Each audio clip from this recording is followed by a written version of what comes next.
What is up, everyone? JD here. I hope you're all doing well today. Today, I'm really excited to bring you my full review of the Kershaw Knives Iridium. Let's get into this.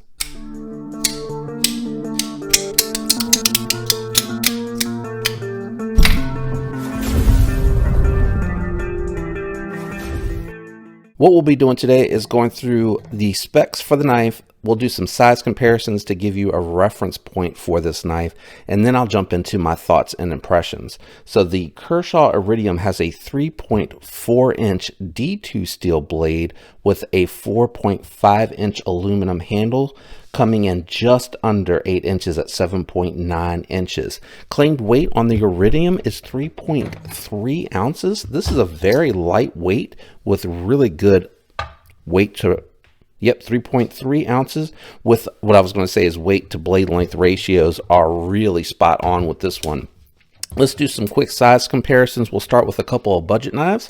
First, we're going to bring out the Civivi Elementum 2 button lock, and then we'll bring out the Civivi Praxis. As you can see, this is in between these two sizes on knives, so a really good size for EDC in my opinion. We'll bring out the Benchmade Bug Out, which is going to be another crossbar lock knife, and as you can see here, the Iridium is actually just a little bit longer.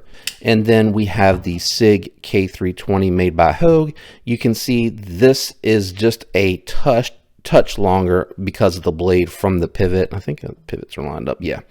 So very similar handle lengths, and you have just a little bit more blade length there on the Hogue. But again, I think it's styled more so to be an EDC, somewhat like what you saw with the Bug Out. Last but not least, we're going to bring out the Devo Knives Mash.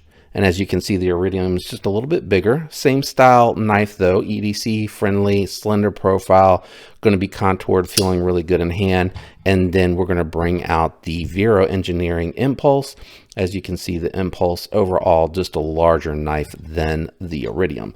Let's move these out of the way and let's do some thickness profile comparisons. I like to do these so you can see how thin or thick the knife is to feel how it's going to be in hand when you're holding it, and then how it's going to ride in the pocket. So as you can see here, the contouring on the Mash is just a skosh thicker, than the Iridium. Let's go ahead and bring the Bug Out back out here. That's going to be really close as well. The Iridium is just going to be a touch thicker, but not by much. And then we'll bring out the Elementum 2, which is thicker than the regular Elementum, so it is going to be thicker here. But I think even the regular Elementum would probably be thicker overall. All right, let's go ahead and jump into my thoughts and impressions of the Iridium. First, just aesthetically, I think this is a really good looking EDC from Kershaw. They really did a good job on this one. Really clean lines on the aluminum scales. They have a little bit of that powdery, grippy texturing to them without feeling really well done, like really overdone, I guess you should say. They have a nice texture to them and they feel really good in hand. This is an aluminum backspacer that has been coated to look bronze. Really nice touch. I love the fact that it did not prioritize the pocket clip and that they went ahead with the ambidextrous lock, making this a left or right hand deep carry pocket clip, meaning the knife is completely ambidextrous. Nice and thin profile. As I mentioned, it has just a hint of contouring going on. It is not a lot. It's a little bit of contouring and chamfering down here, but it's very, very subtle and very hard to pick up.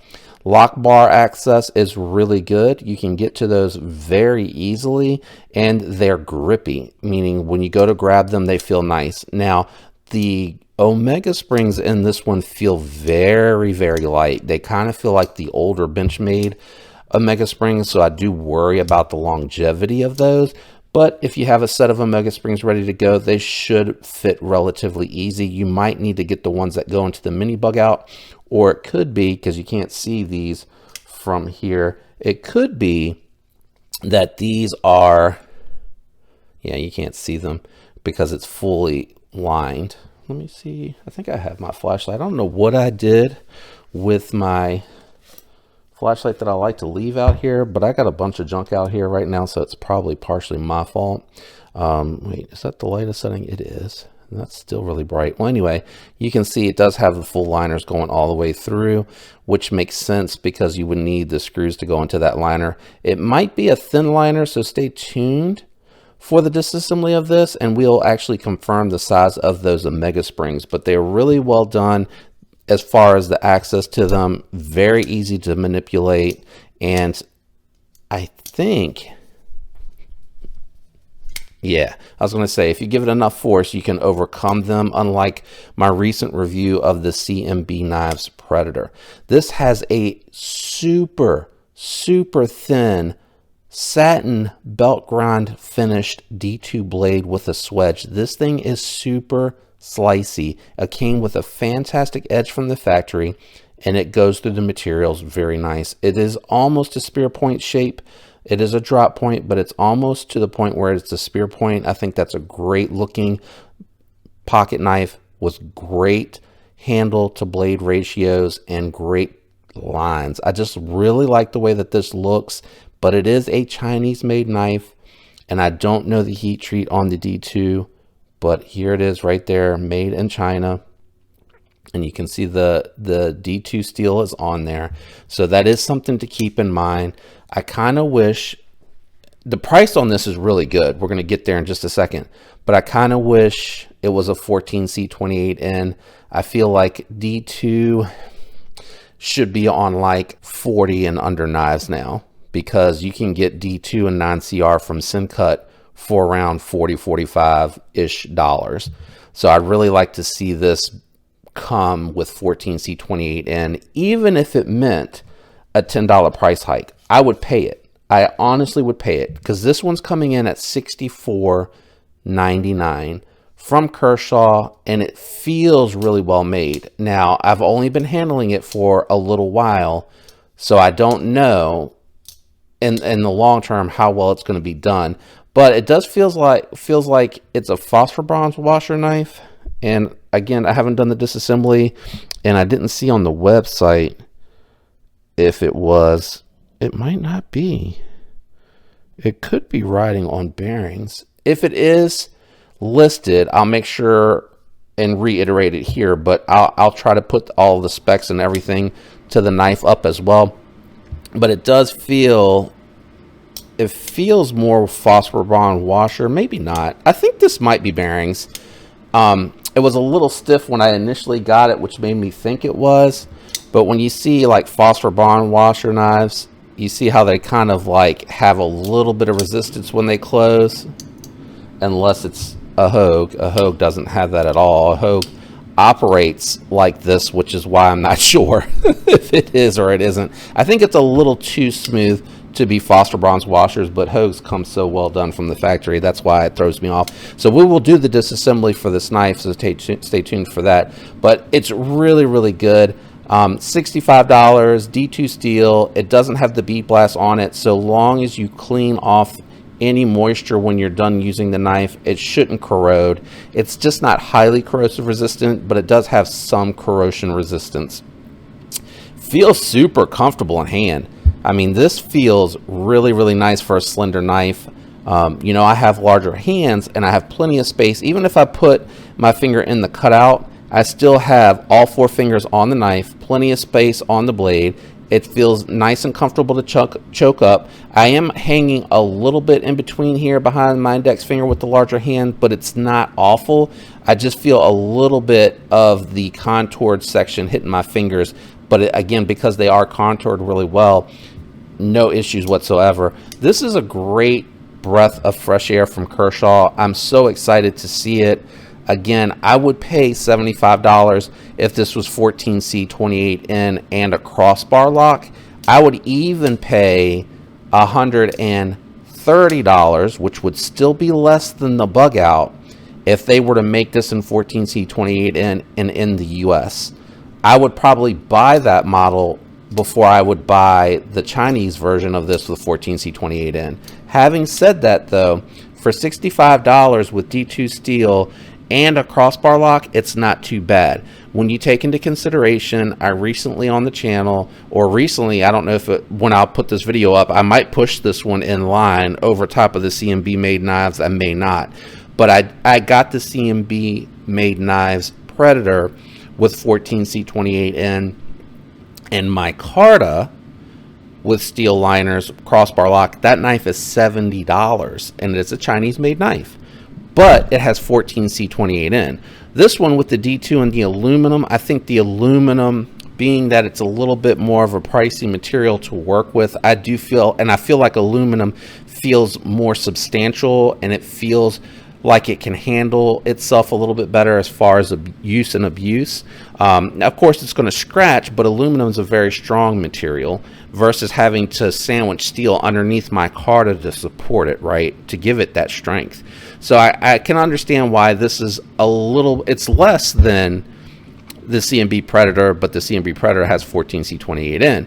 This has the aluminum scales and the coating and the aluminum backspacer with the coating on it, and it's a crossbar lock knife. So I feel like the price is not unreasonable. Having said that, I can imagine Kershaw's run sales throughout the year. I can imagine once the initial hype for this knife dies down and it settles down a little bit, you probably would be able to pick these up for under $60, which is going to be a fantastic deal on this knife. So I'm very excited to see Kershaw doing new things. I am hopeful that they have not given up on their USA made knives. Perhaps what they will do is, maybe Kershaw will become fully Chinese and not have very many USA made knives, and maybe ZT is going to be their US lineup.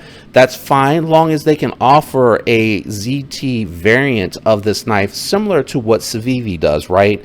So you have the Civivi Thug 2 and the WE Thug 2, right? And the WE Thug 2 generally comes with more premium materials for people that want to pay that price point to get the better steel and the better, you get the titanium instead of steel and micarta. I think that would be okay in my book.